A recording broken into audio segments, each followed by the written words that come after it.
All right, sup guys? Welcome back to the greatest show on earth, Too Easy Sports Betting. I'm Trice Too Easy. Guys, if you're new here, hit the subscribe button. If you've been here, give me a thumbs up, leave a comment. It helps me and my channel a lot. If you'd like to join my sports betting community and Discord server, it's in the pinned comment and in the description of the video.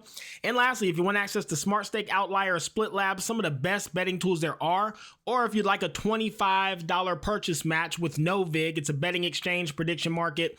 Purchase 25, you get 25 free. There is no reason to keep giving the books your money. Unless Novig's not in your state, you should be using it. Okay, guys? Anyways, full show today. Review yesterday. Bad beat, big winner. Then we'll look at some props. Then we'll look at where the sharps are putting their money. Then we'll dissect the games. We're going to start with NFL. We'll get NFL out the way. Then we'll go into the NBA. There's only 2 games. No need to split it into 2 videos.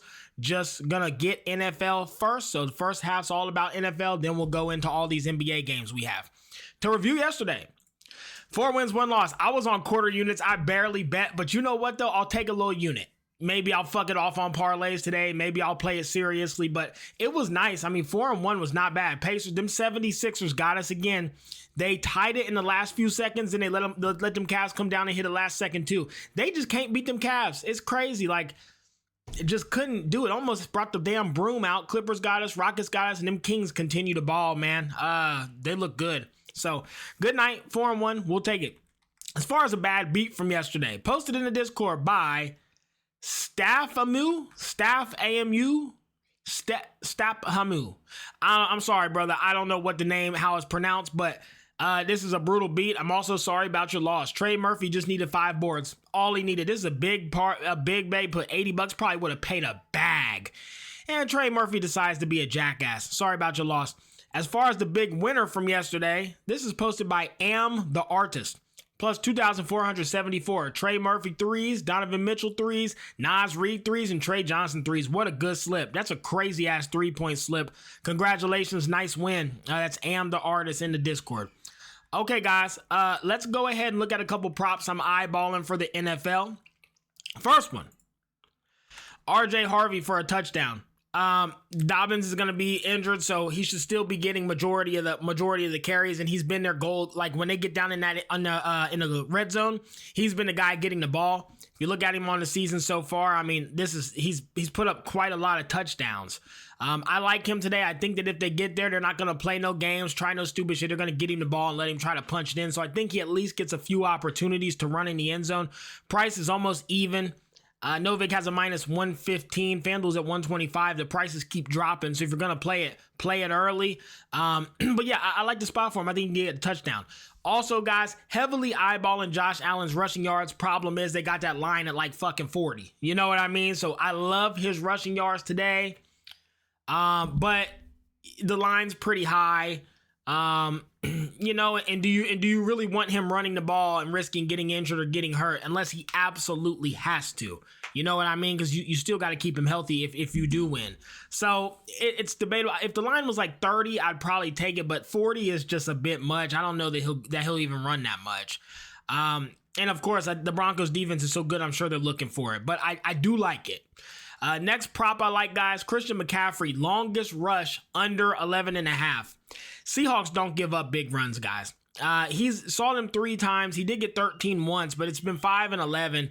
And this season especially, he's just not getting big runs. They like to run him for a couple yards, short yardage situations or 1st and 10, and just get him a couple right up the middle. They don't bounce him out much. He's getting screen passes, short passes, quick routes, or he's blocking. His big runs are just not there, in my opinion, and especially not versus the Seahawks. They're going to lock his ass up. I don't see him having a long run today. Minus 115 is a great price. And again, FanDuel's at 130, so they're starting to get pushed down. If you're going to bet it sooner than later. I put a lot of research into these two, and I like these two plays. As far as where the sharps are putting their money with Smart Stakes, Smart Money tool, let's take a look. Juan Jennings for a touchdown, getting a massive amount of money. Brock Purdy, 2 passing touchdowns. Josh Allen, 2 passing touchdowns. Troy Franklin to score a touchdown, and Adam Trotman, no catch. These are the 5 most bet props by the sharps on the exchanges today. As far as main lines, Denver Broncos -1 and the under 45.5 in the 49ers Seahawks game. Those were the only 2 that were really taking a lot, and it really weren't even big bets coming on them. Not sure what's going on, but just not a lot of liquidity, at least as of this morning. Okay, guys, let's go ahead and dissect these games and actually cap them. First game, Bills versus the Broncos. So the Bills are traveling to see the Broncos, so they are going to be on the road. Broncos got home field advantage. Weather, I actually read earlier in the week it was supposed to be terrible. It actually turns out the weather's beautiful. It's like 40 degrees and not even a lot of wind. It's going to be one of the best weather games at the Broncos Stadium there's been. Major discrepancies between these two teams, guys, they're almost identical. The biggest discrepancy we see is the rushing offense for the Broncos versus the Bills' rushing defense, but Broncos running backs are beat up, so you got backups running. So it kind of is what it is. Dobbins won't play. Is that still an advantage? I think so. I don't think the Bills are very good at stopping the run at all. And I think that favors the Broncos because I don't like the Broncos when they're passing. I like when they're developing a good run. As far as the splits, guys, and this is where my major red flag goes off. Because if we look at the chart, it's stale. This chart is stagnant. We're not getting any data from this. As always, guys, Pinnacle's down at 111, and that's the best price you can get. Novig is up at minus 104. Stop giving books your money. That's why I'm so adamant about this, is because you're just getting fucked every time you use a rec book. Unless you don't have access to exchanges, there's no point to use a rec book. The prices are just too much better. You're paying them to use their book. It's fucking crazy. Like, they're not fucking you anyways. Chart stale. But if you look at the splits, this is Split Labs, guys. By the way, it's in pinned comment description. There's been significant movement from the spread. Sorry, not there. I think it moved towards the Broncos 3 points. That is big movement. Then you have 47.5 to 45.5. So there's been some pretty big movement to the under. But then you got this massive sharp movement. You had the Bills open as favorites at minus 126. They took all the fucking money, all the bets. Sharps love the Bills. Big time rich people love the Bills. Everybody loves to bet the Bills and Josh Allen in playoffs. They open at minus 126, get hammered, and the price goes to plus 100. That's a red flag, bitch. That's a massive red flag. Why did the Bills open minus 126 and shoot to plus 100 after taking almost all the big bets and all the money? That's fucking weird, guys. On the money line, I'm talking. That's weird. On top of that, if there was ever a Vegas cleanup spot, look, I'm not going to sit here and try to cap a game or convince you who wins this. I have no fucking idea. These are two of the best teams. One of the best offenses versus the best defense, and these two teams are great. This is one of the best games we're going to see. This could be a Super Bowl, and I'd be happy. So to act like I know who wins this would be a straight up lie. So I'm looking at it from a Vegas perspective and from a money perspective.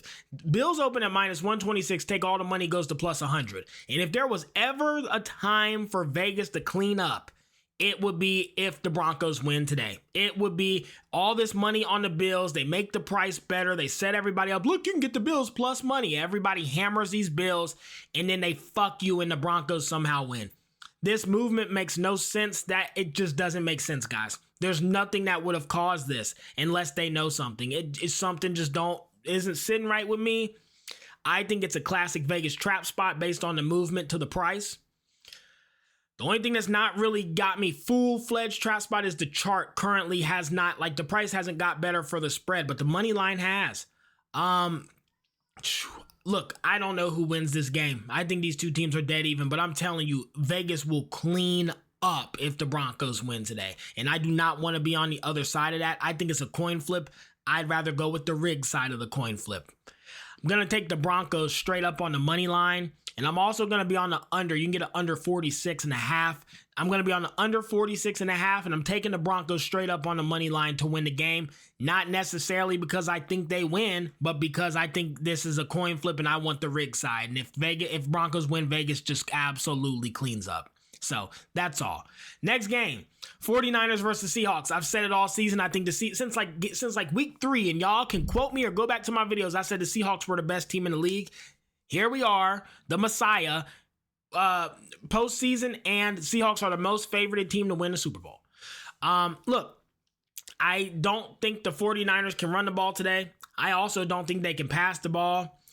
I think that they're going to have a damn hard time. But on paper, these two teams are relatively even, and these 49ers are beyond impressive. They are the best coached and the best football community and organization that there is. Like, if you're a 49ers fan, you fucking love being a 49ers fan. Like, there's just no better. Like, when I think of football, just football, I think of the 49ers and what they got going on there. Like, this team isn't even filled with stars and talent, and they just continue to, they're just a damn good coach, well-oiled machine. I love the 49ers. I also love the Seahawks. They are, in my opinion, the best team. I don't want to fade the Seahawks. I think they win tonight. Of course I do. Do I think they win by 7? I do not.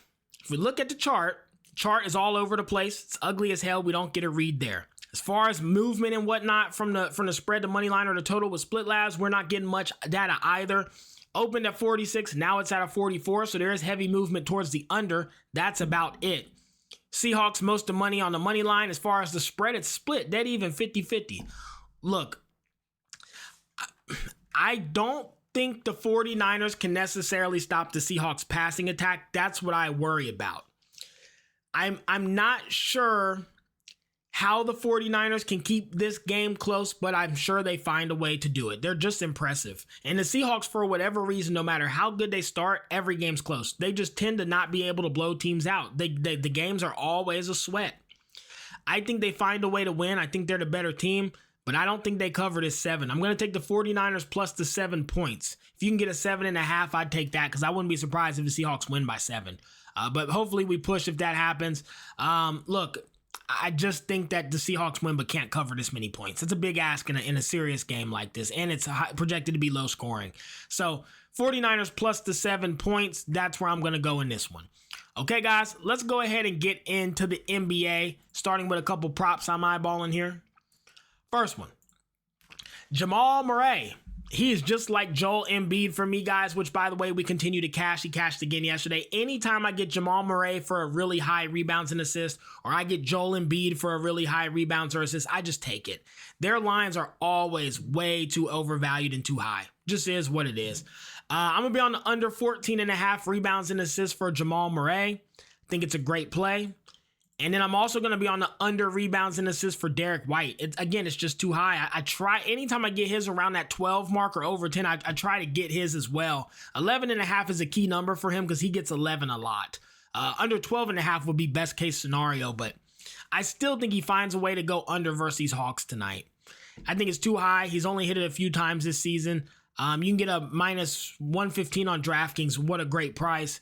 I would definitely look his way.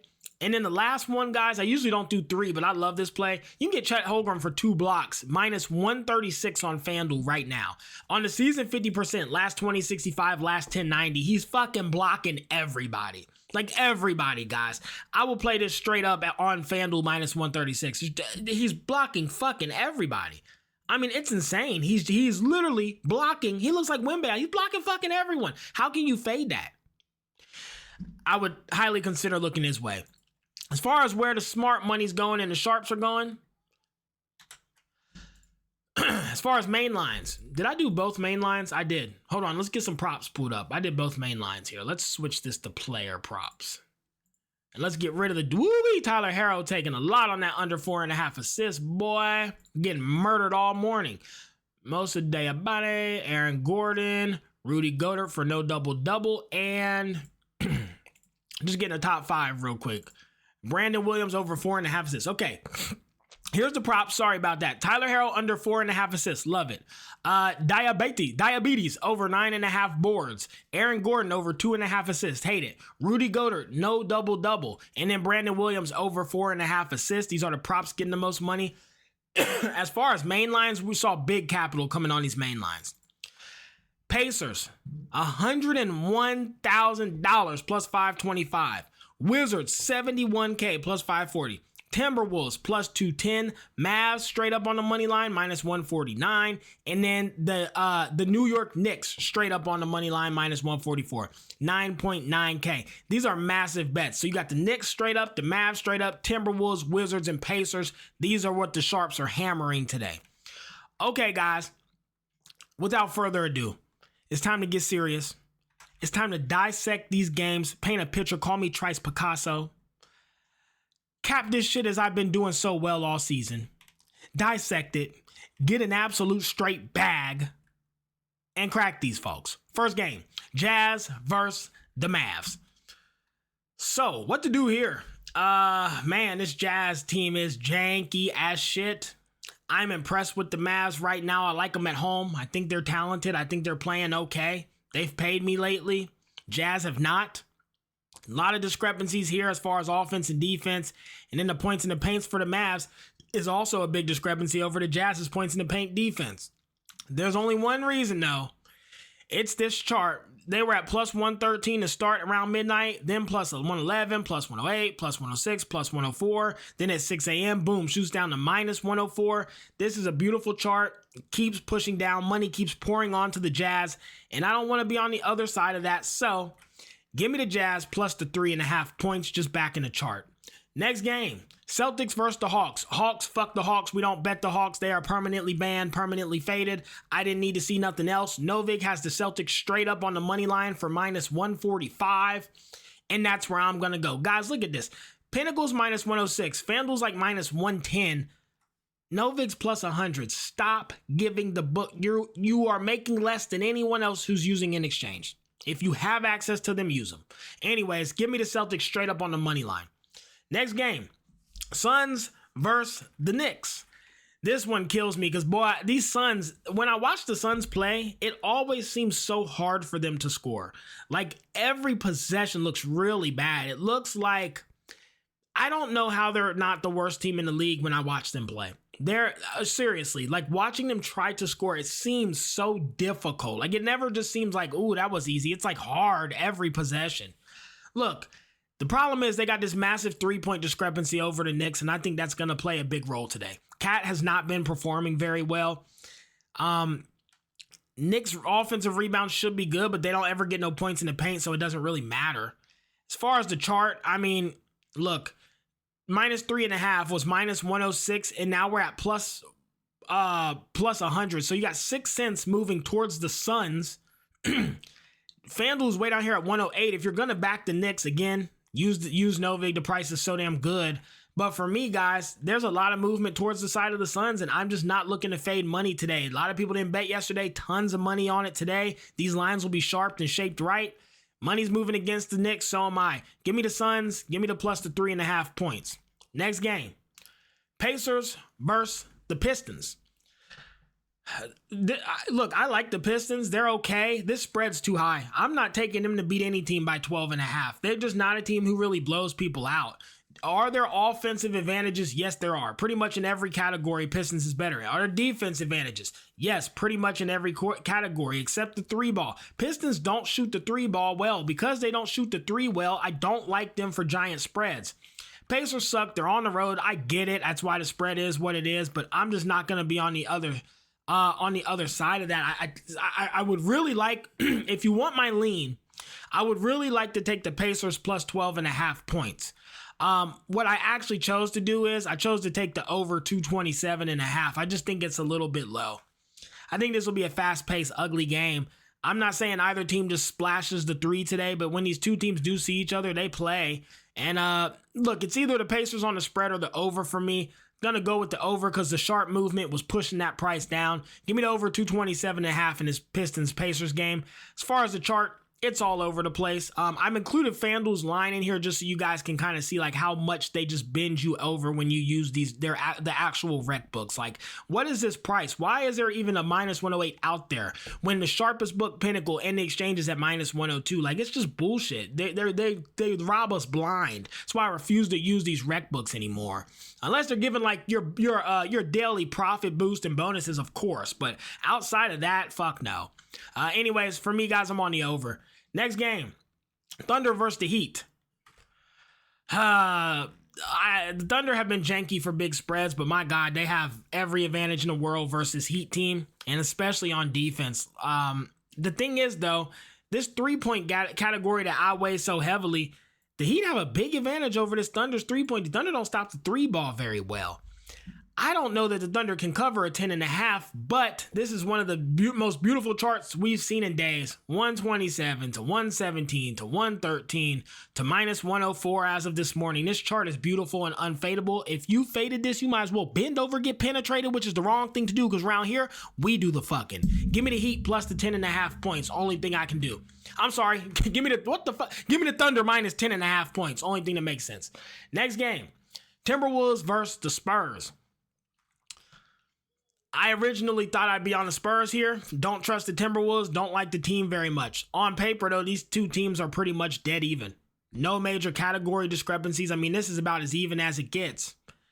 Look at the chart. Timberwolves plus 5.5. Boom. Trending downwards. Trending down. And this has continued to drop down. No way I can fade it, guys. I'm going to take the Timberwolves. You can get a plus 6.5, and that's where I'm at. T-Wolves plus 6.5 points. Only thing that makes sense. Just following the money today. There's tons of it. Next game, Hornets versus the Warriors. I am not fading the Warriors at home. I just refuse. Teams are relatively even, though. They really are. Besides the 3-point discrepancy, these teams are pretty close in skill as far as major categories go. Looking at the chart, the Hornets plus 7.5 was minus 127, and boom, massive movement upwards as of this morning at 9:30 up to minus 113. So, I mean, that's like gigantic movement. That's like 20 cents of movement towards the Warriors. I don't want to fade the Warriors at home. I've learned my lesson doing that. Gonna go ahead and take the Warriors laying the 6.5 points. Next game, Wizards versus the Nuggets. I don't think the Nuggets can cover a 12.5. I just don't. Still too beat up, still too injured, have not been impressive, have been playing like shit. This is like my Messiah play tonight. Look, I don't think they cover a 12.5, guys. The chart's not bad. It went up and went back down. I mean, overnight, kind of went up, shot down as of this morning. It's not the best chart in the world. This is me kind of just capping off a gut feeling. I don't think the Nuggets cover 12.5. I don't think they're capable right now with their current lineup. Give me the Wizards plus the points. Next and final game of the night, we got the Lakers versus the Trailblazers, guys, and this is a fade for me. It's the only game I chose to fade. I just don't know. Lakers have been like uncappable for me. The chart has been stagnant pretty much all night. 2 cents of movement downwards overnight, but not a lot. Like, chart hasn't done much. I have no idea. I truly don't know how to cap the Lakers or the Blazers right now. Like, these teams suck, man. Be honest with you. I'm so disappointed in my Lakers. I just don't know how to cap it. It's going to be my only fade of the night, guys. There was one other game I wanted to talk about. It was the... Which one was it? There was a chart that like looked like it was heading down, but then went way down. Oh, this was it the 49ers? One of these charts started to trend down, but then fucking took tons of money and went way down. Fuck it, I don't remember. Anyways, guys, that's all for me today. I hope you guys enjoyed the show. Have a good day. A lot of action today. Let's get out of here. Let's get an absolute bag, and let's crack these folks.